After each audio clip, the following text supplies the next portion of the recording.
দেখুন ভাই, কেউ যদি কখনো আপনার কাছে সাহায্য মাঙে কখনো ফিরিয়ে দিবেন না। দেখুন কখন কে কোন রূপে আসে বোঝাই মুশকিল। লোকটা হাত পাততে পাততে সবার কাছে টাকা চাইছে, কিন্তু তাকে কেউ শেষ পর্যন্ত টাকা দিল না। কতজনের কাছেই না হাত পাচ্ছে, কিন্তু কেউ তাকে সাহায্য করছে না। দেখতেই পাচ্ছেন আপনারা। দেখুন লাস্ট পর্যন্ত একজন প্রতিবন্ধী মানুষ তাকে সাহায্য করলো, কিন্তু সাহায্য করার সে ফলও পেল। একবার দেখুন, ভিডিওটা দেখলে আপনারাও বুঝতে পারবেন।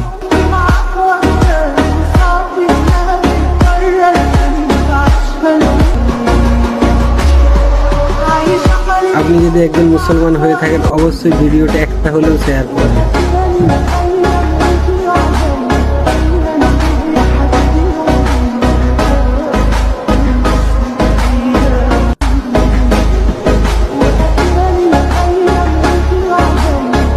আপনি যদি একজন মুসলমান হয়ে থাকেন অবশ্যই ভিডিওটা একটা হলেও শেয়ার করবেন।